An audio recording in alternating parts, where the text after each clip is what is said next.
시대에 남아서 모세를 믿는 그 사람들을 전부 다 예수님을 믿게 만들고 싶은 거예요. 그거를 하는 거예요. 자, 로마서 9장을 거기를 읽어볼게요. 로마서 9장입니다. 자, 로마서 9장 약속의 자녀, 약속의 말씀. 내가 바울이죠. 그리스도 안에서 참말을 하고 거짓말을 아니하노라. 나에게 바울이에요. 나에게 큰 근심이 있다. 바울이 아주 큰 근심이 있는 것과 바울이 자기 마음에 그치지 않는 고통이 있다 이거예요. 그것을 내 양심이 성령 안에서 나와 더불어 증언하노라.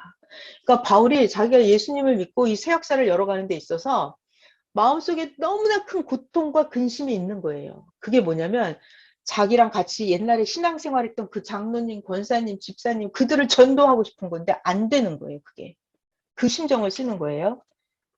3절 나의 형제 곧 고륙의 친척을 위하여 나 바울 자신이 저주를 받아 그리스도에게서 끊어질지라도 원하는 바다. 그 정도로 간절하다는 거예요. 4절 그들은 저들 구시대 종교에 남아있는 저들은 이스라엘 사람이라. 저들 구약 종교인들에게는 하나님의 양자됨과 영광과 하나님의 언약과 율법을 세우신 것과 예배와 약속들이 있고 원래 저 기존 종교인들이 원래 이런 게 다 약속이 있었던 자들이에요. 원래. 조상들도 그 유대인들이죠. 그 조상들도 저들의 것이요. 구약 종교인들의 것이요. 육신으로 하면 그리스도 예수가 저들에게서 태어나셨으니 예수님 그는 만물 위에 계셔서 세세의 찬양을 받으실 하나님이시니라. 아멘. 그러나 하나님의 말씀이 폐하여진 것 같지 않도다. 그런데 잘 보니 하나님의 말씀은 진짜 맞다 이 얘기예요. 폐하여진 것 같지 않도다. 진짜 구약에 예언된 하나님의 말씀이 맞다 이거예요. 자, 구약에 어떤 예언이 있었냐면 이스라엘에게서 난 그들이 다 이스라엘이 아니요. 자, 여러분 여기 나온 이스라엘이 뭘까요? 이스라엘에게서 난 저들이 다 이스라엘이 아니다. 자, 이스라엘이 뭘까요?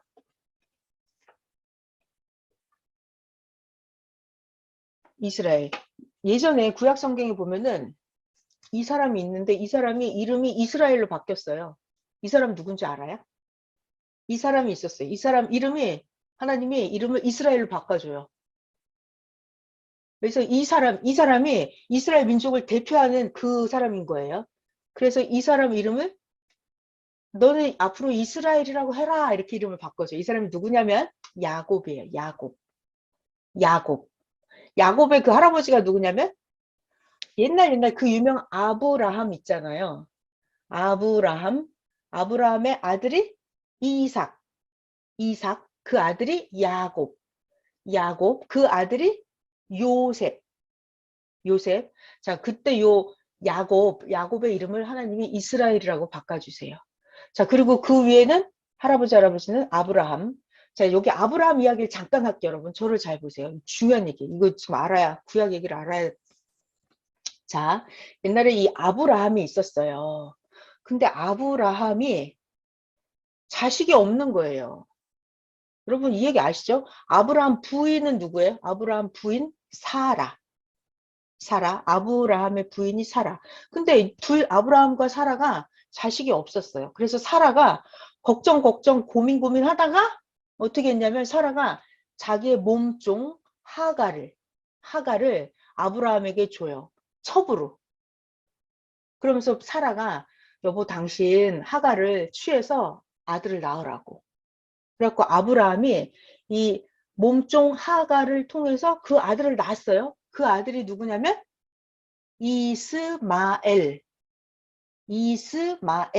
이스마엘이에요. 그러니까 이 본부인 사라는 아들이 없어요. 그리고 하갈 몸종이 아들을 낳아서 이스마엘이 됐어요. 그러니까 이 하갈이 점점점 이 사라 본부인을 막 구박을 해요. 학대를 하고. 그래갖고 이 사라가 막 울고불고 남편한테 나도 아들을 낳게 해달라고 막 징징거렸죠. 울었죠. 그러던 어느 날 이제 천사가 나타나서 아브라함에게 내년에 너의 본부인 사라가 아들을 낳아줄 것이다 그래요. 그래가지고 다음 해에 이 사라가 아브라함한테서 아들을 낳아요. 본부인 사라가 아들을 낳았어요. 그 아들 이름이 누구냐면 이삭. 이삭. 그 이삭에서 태어난 아들이 야곱. 야곱에서 태어난 아들이 요셉. 이렇게 내려가는 거예요. 자, 그러니까 여기서 중요한 얘기 하고 싶은 얘기가 뭐냐면 잘 봐요. 여기 잘 봐요. 아브라함과 사라가 있죠. 근데 여기서 그 첩한테서 자식이 먼저 나와요. 그가 누구다? 이스마엘. 이스마엘보다 늦게 본부인 사라가 아들을 낳아요. 그 아들이 누구다? 이삭. 그러니까 여기가 이스마엘이랑 이삭이 한 10살 정도 차이가 나요. 자, 그런데 여기를 잘 들어야 돼요, 여러분. 이 이스마엘은 엄마가 누구다? 첩이었어요. 몸종. 하갈이 자기 엄마예요.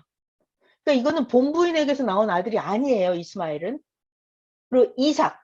이삭은 본부인 사라가 낳은 아들이에요.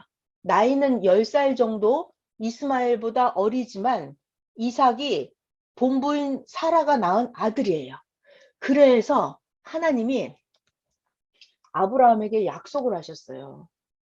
이 이스마엘에게서 난 자식이 너의 자녀가 아니고 하나님이 아브라함에게 약속을 하셨어요. 네 부인 사라가 아들을 낳아줄 텐데 그 아들이 너의 진짜 자식이 될 것이고 이 사라를 통해서 나온 그 자식이 너의 자자손손 대대로 하늘의 별과 같이 많아지고 바다의 모래같이 많아질 거다 하면서 하나님이 아브라함에게 이 사라가 낳은 아들 이삭 어리지만 이삭에게 그 약속의 자녀, 진짜 정부인의 자녀라는 축복을 이 아들에게 주는 거예요.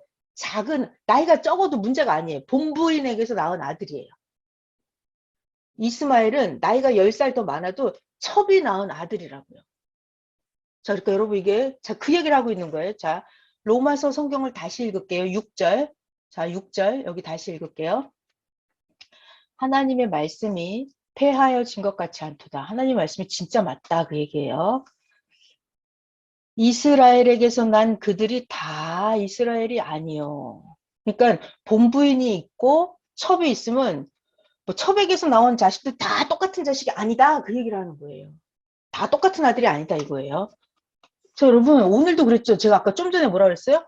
예수님을 믿으면 다 똑같냐?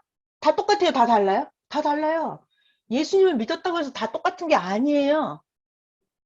그러니까 지금 아브라함의 자녀라고 해서 다 똑같은 자녀가 아니에요. 네. 그 야곱도 자기가 아들을 낳았는데 다 똑같은 아들이 아니라고요. 이게 굉장히 중요한 얘기예요. 자, 6절. 이스라엘에게서 난 그들이 다 똑같은 자녀 이스라엘이 아니다. 이 말이에요. 7절. 아브라함의 씨가 아브라함의 자손이라고 해서 다 아브라함의 자녀가 아니다 이거예요. 오직 이삭, 본부인이 낳은 아들 이삭이 있어요. 이삭으로부터 난 자라야 아브라함 너의 씨라 불리리라 하셨으니. 자, 8절 잘 들어봐요. 여러분 이런 말이 있습니다. 육신의 자녀가 하나님의 자녀가 아니요. 자, 이게 일단은 육신의 자녀라는 말은 몸종 하갈한테서 나온 자녀를 말하는 거예요. 예? 육신의 자녀가 다 하나님의 자녀가 아니요. 오직 뭐다? 약속의 자녀가 이거 본부인 사라에게 약속을 한 거예요. 하나님이 사라한테서 나온 아들만 너의 진짜 아들로 치겠다. 이렇게 약속의 자녀가 씨로 하나님의 아브라함의 진짜 자녀로 여기심을 받느니라. 약속의 말씀은 이것이니 명년 이때에 내가 이르리니 사라 본부인에게 아들이 있으리라 하심이라. 그뿐만이 아니라 자, 또 리브가라고 하는 여인이 있었어요. 리브가는 누구냐면 아까 이삭이 있었죠? 이삭의 부인이 리브가예요. 리브가가 우리 조상 이삭 한 사람으로 말미암아 임신을 하였는데 자, 리브가가 이삭의 남편이에요. 리브가는 부인이고 11절 그 자식들이 아직 태어나지도 아니하고 자, 이 둘이 이제 아기를 낳을 거예요. 리브가랑 이삭이랑. 근데 그 자식들이 아직 태어나지도 않고 그 자식들이 아직 무슨 선이나 악을 행하지도 아니한 때에 하나님의 택하심을 따라서 되는 하나님의 뜻이 인간들의 행위로 말미암지 않고 오직 부르시는 하나님으로 말미암아 서게 하려 하사 리브가에게 하나님이 계시를 한 거예요. 하나님이 리브가에게 계시를 했어요. 어떤 계시? 큰 자가 어린 자를 섬기리라. 큰 자가 어린 자를 섬기리라. 자, 여러분 저를 잠깐 봐봐요. 설명해 드릴게요. 자, 여기 아까 등장했던 인물 이삭이라는 남자랑 리브가가 부인이에요. 여기 아브라함이 있고 그 다음 아들이 이삭이에요. 이삭의 부인이 리브가. 그런데 이삭이랑 리브가가 쌍둥이를 낳아요. 쌍둥이. 그 쌍둥이 이름이 누구냐면 여러분 아는 에서와 야곱이에요. 쌍둥이 형제. 에서, 야곱. 근데 에서가 형님인데 야곱이 동생이에요. 근데 하나님이 이 리브가에게 계시를 하신 게 뭐라고? 큰 자가 어린 자를 섬기리라. 이렇게. 형님이 동생을 섬기리라. 그래서 나중에 이 쌍둥이 형제 에서와 야곱이 성장하고 나서 보면 에서는 엄마 아빠 말을 무지하게 안 들어요. 밤낮 나가 돌아다녀요. 들로 산으로 이렇게 돌아다녀요. 사냥하기 좋아하고 밖으로 나가 돌아다녀요. 에서. 근데 이 야곱 동생이죠. 야곱은 엄마 아빠 말을 무지하게 잘 들어요. 야곱은 아버지 이삭으로부터 하나님의 교육도 아주 잘 받고 이 야곱은 엄마 리브가의 교육도 아주 잘 받고 그래서 이 야곱이 동생인데 엄마 아버지 말을 엄청 잘 들으니까 아버지한테 하나님 교육도 엄청 잘 받아서 야곱이 하나님의 축복을 다 차지해버려요. 동생인데.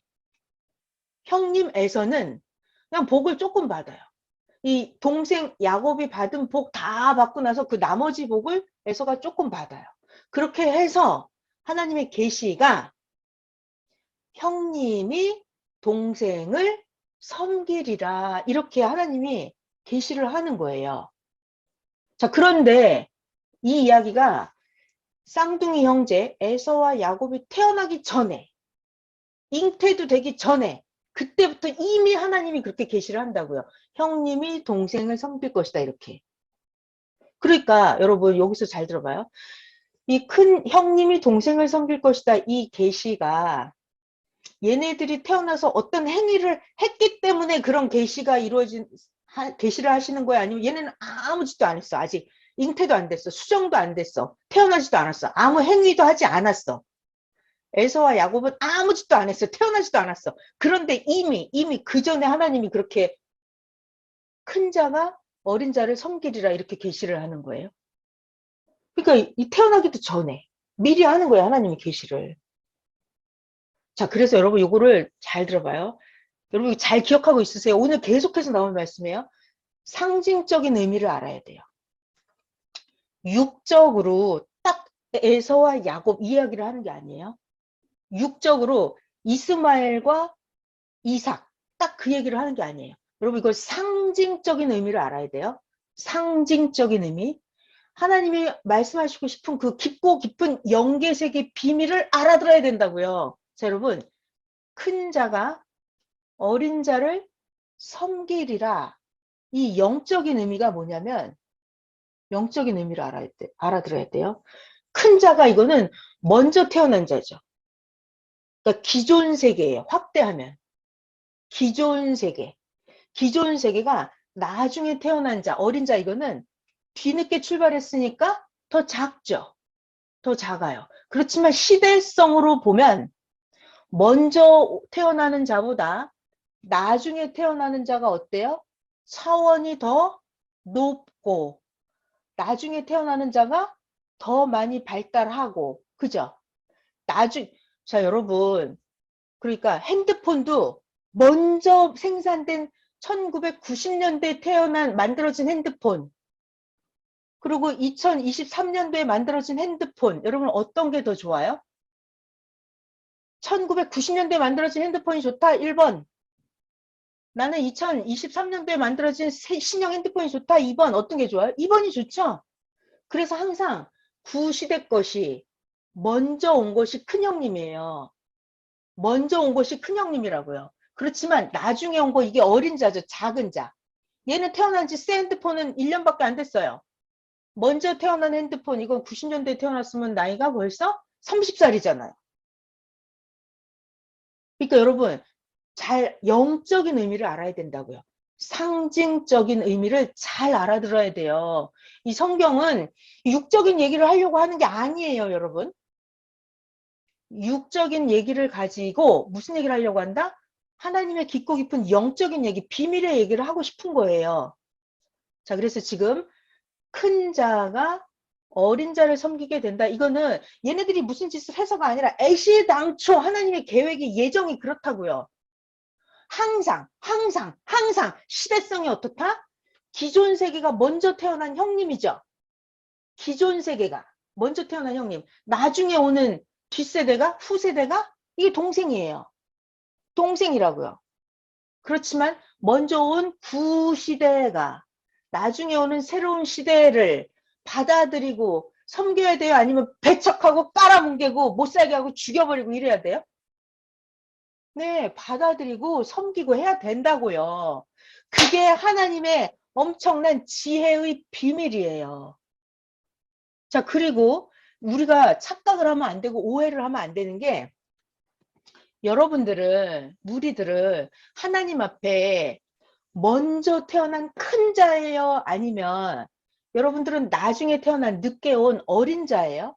큰 자다 1번. 아, 나는 하나님 앞에 늦게 온 어린 자 2번이다. 어떤 거예요, 여러분들? 나는 1번이다. 나는 하나님 앞에 엄청난 큰일을 했어. 나는 하나님 앞에 일찍 왔지. 1번인가요? 아니면 나는 늦게 하나님을 알았어. 나는 하나님 앞에 어린 자야. 이런 사람 2번. 손 들어봐요. 자기 뭐예요? 1번이에요? 2번이에요? 그죠. 2번이란 말이에요. 2번이란 말이에요. 그러니까 여러분, 하나님이 지금 뭐라고 했어요? 로마서 9장 12절입니다. 로마서 9장 12절. 자, 노란색으로 하려고 그러는데. 로마서 9장 12절에 하나님이 리브가에게 계시를 하셨다고. 뭐라고? 큰 자가 어린 자를 섬기리라, 이 말. 하나님이 리브가에게 계시를 했어요. 큰 자가 어린 자를 섬기리라. 이것이 자기네 부부간에 쌍둥이 형제 나서 에서와 야곱 그 얘기만 단순히 하고 끝나는 게 아니라 영적인 깊고 깊은 하나님의 비밀의 이야기가 이 속에 숨어 있다고요. 그러니까 기존 역사가 기성세계가 큰 형님이에요. 나중에 뒤에 오는 뒤의 역사가 동생이에요. 법칙상 어떻게 돼요? 시대마다 하나님은 한 단계씩 차원을 올린다고 했죠. 그러니까 이 저차원의 구시대가 새로 오는 뒷세대를 동생 같은 역사를 받아들여야 되는 게 이게 맞다고요. 이해되시죠? 자, 모세를 믿었던 그 구약의 어마어마한 그들이 기라성 같은 장대 같았던 그 구약 종교인들이 뒤늦게 태어난 예수님 종교를 신약 종교를 받아들여야 돼요? 배척해야 돼요? 받아들여야 된다. 1번. 배척해야 된다. 2번. 손 들어봐요. 그죠? 받아들여야 되는 거죠. 이 이야기를 하는 거예요, 지금. 바울이 그런 얘기를 하는 거예요. 큰 자가 어린 자를 섬겨야 된다. 그리고 여러분들 나 자신은 나는 하나님 앞에 큰 자예요? 나는 어린 자예요? 큰 자다 1번, 어린 자다 2번. 그죠? 또 여러분들은 어린 자인 게 너무 좋은 거예요. 그죠? 나중에 왔지만 더 많은 축복권을 가지고 태어나신 분들이에요. 여러분들이.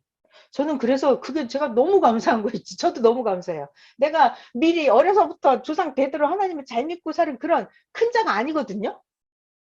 저는 뒤늦게 아무것도 모르고 있다가 전도돼서 이 새역사를 만난 거예요. 완전 어리고 어린 자예요. 근데 하나님의 축복은 더 많이 받는다니까요. 어린 자가.